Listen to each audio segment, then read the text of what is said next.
Hey everybody, it's John Hope Bryant, and I'm live. I'm the founder, chairman, and chief executive officer of Operation Hope, which is the nation's only nonprofit financial services network for the underserved, the working class, and the struggling middle class, folks with too much month at the end of their money. That means you and me.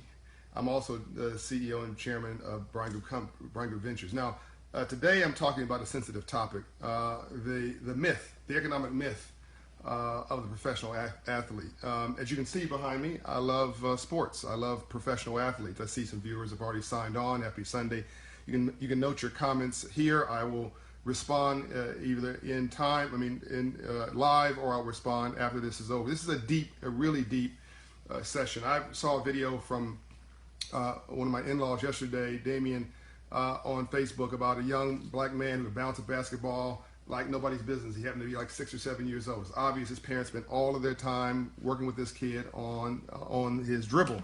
And it's like, okay, if he spent, a percentage of that time on math, science, engineering, entrepreneurship, small business, something else that created sustainable wealth, how would his life be different sustainably?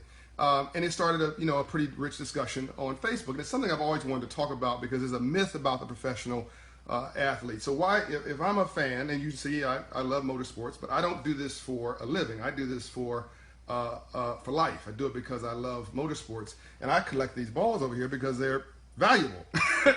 They're signed, right? So let me make this clear. Professional sports are a business, a big one. They happen to be nonprofits structurally, but most of them, the leagues, but they are businesses. And here are some shocking statistics for all of you parents out there who want your children to be a professional athlete, basketball player, football player, whatever. Let me give you some shocking statistics. According to the NBA Players Association, 60% of all retired NBA players are bankrupt 5 years after retirement.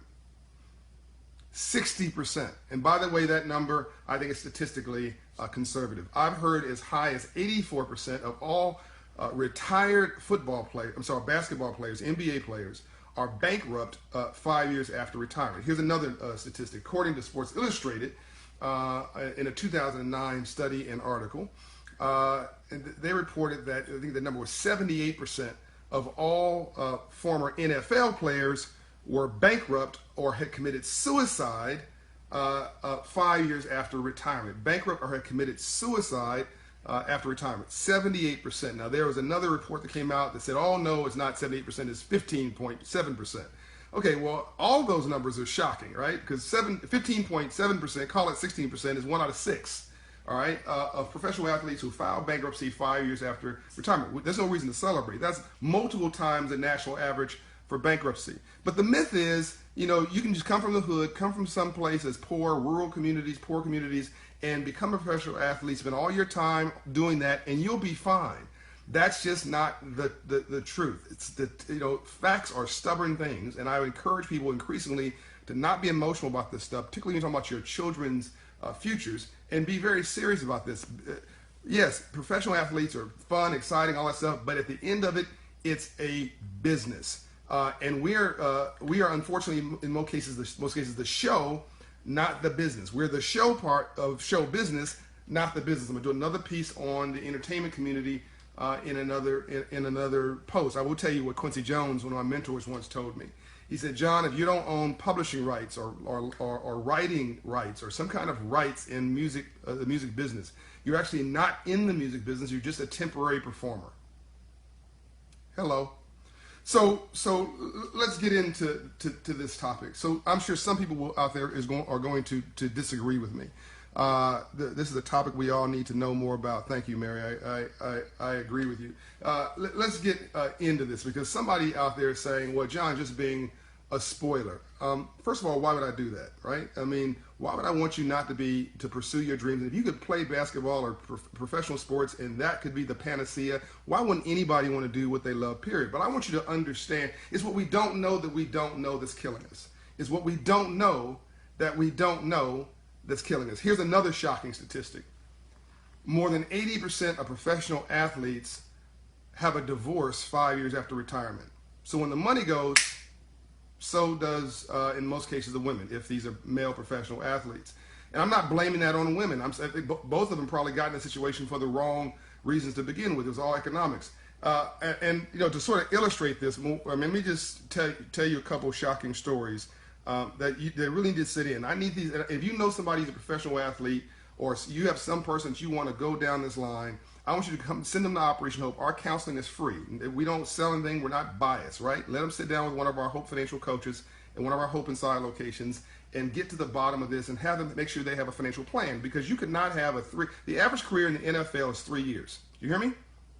The average professional career is 3 years, and you aren't making seven figures or 8 figures, certainly. You may be making 6 figures. And if 3 years of your entire career, and then you got to pay 35, 40% of that in taxes, and yes, you have to pay your taxes. I'd rather owe my mother than to owe the IRS. You know how they got Al Capone? They didn't get Al Capone for murder and mayhem, all of which he was doing. They got Al Capone, the gangster in Chicago, for tax evasion.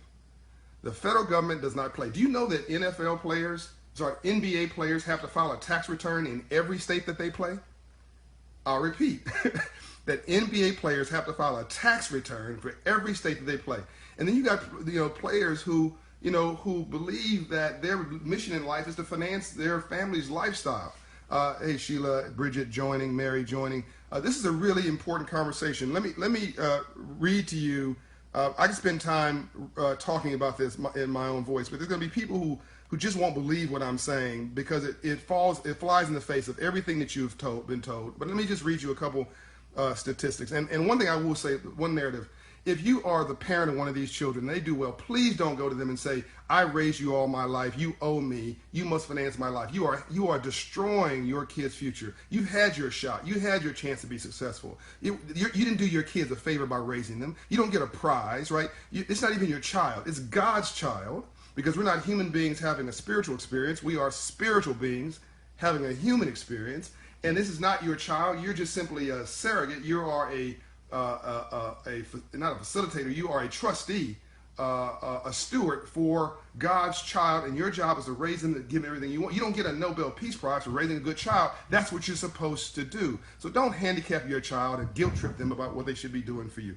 Okay, so here is Vince Young, drafted in 2006, NFL Rookie of the Year, earned $34 million over 8 years, plus a $30 million endorsement deal. Okay, blew it.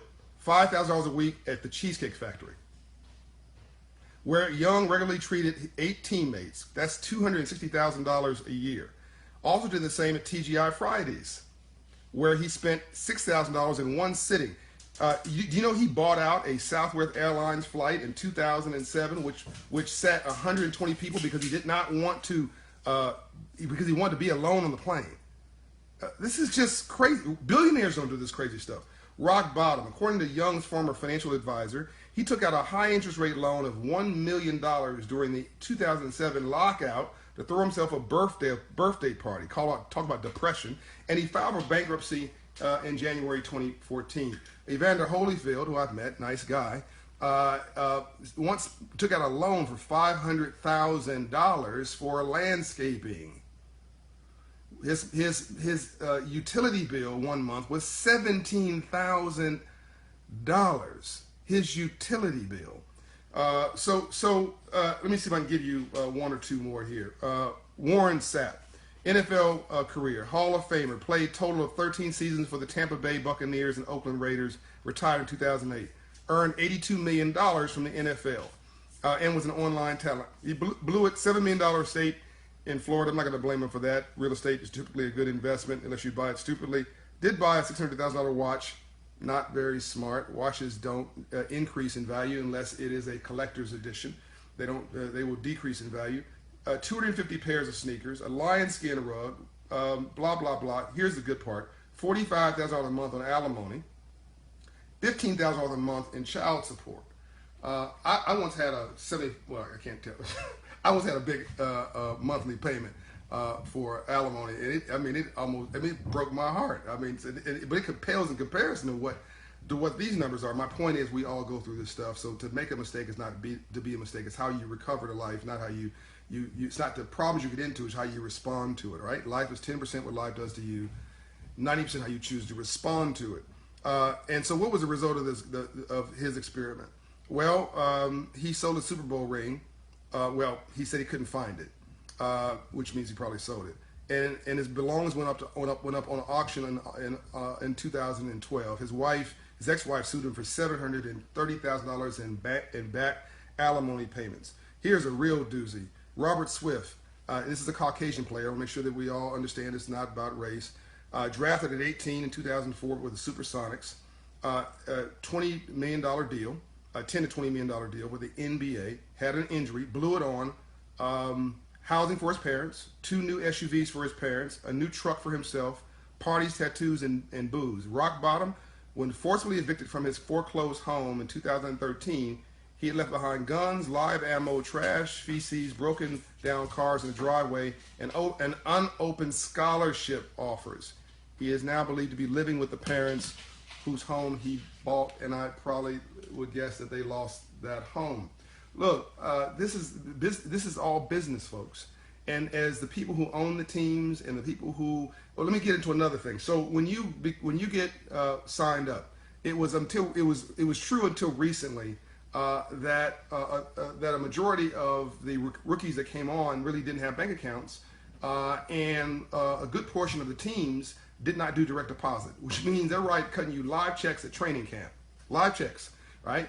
And a lot of these guys are going to check cashers to cash a live check for $100,000. Then they say, I want a car. That's the first thing. So where do you think they go? They go to, the financial managers, the attorneys, the people who've been in the game forever, right? They just see a new rookie come through every time. They send you to Joe's Finance Company, probably who they have a stake in, or their family owns part of Joe's Finance Company. They're going to charge you 18%.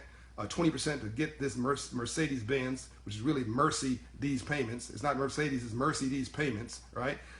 And you see 2 Mercedes down the street. One is being driven by a professional with a 3% loan. The other was driven by a football player with a 20% loan. This is a time bomb. This one here is a time bomb. This will explode, right? But they both look the same. But the realities are not the same. That same guy wants to buy his mama a house or whatever. They're going to finance it, send him to the finance company for a mortgage because his credit is probably tore up. And they're going to hit him with, some ridiculous interest rate for a home, 12, 15%. And when he defaults on the home, they're going to take the home back, right? So they're doing his legal services. They're managing his money, if you want to call it that. They're financing his car in some of these examples. They're financing his house.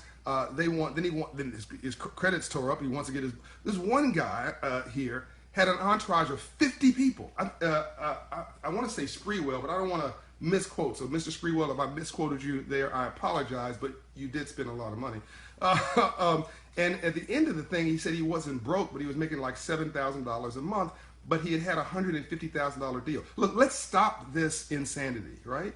Ambassador Andrew Young says that men fail and women for 3 reasons: arrogance, pride, and greed. Arrogance, pride, and greed. We've got to stop being arrogant about what we don't know. It's what we don't know that we don't know that's killing us. We got to stop being ashamed to talk about these things. We got to stop being overly prideful. I'll tell the story of my dad in more detail.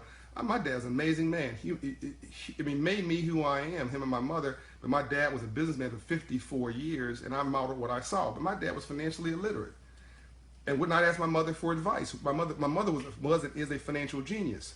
So the more money we made, the broker we got. We'd make $1 and spend $1.50. And that's one of the reasons I'm so passionate about this topic now, because rainbows only follow storms. You cannot have a rainbow without a storm first. I'm going to look at some of these comments. Marta joined in, and these athletes need to take a financial literacy course before they get paid. I agree with that, Mary. So I'll go through these comments. I see a lot of you. Kendrick says it's our responsibility to change the narrative. Accept the challenge. Fantastic. Bridget, crazy, such a waste of money. Exactly. So look, the definition of insanity is doing the same thing over and over again. This has been my longest video, 14 minutes, but it is a very important topic. Spread it around. I'm not hating on anybody. I love everybody with talent and excellence. I love it, but I don't want you to win the battle and lose the war. Stop rearranging the deck chairs on the Titanic in your life. The ship is sinking and we're picking drapes. I'm out. Love you. Peace.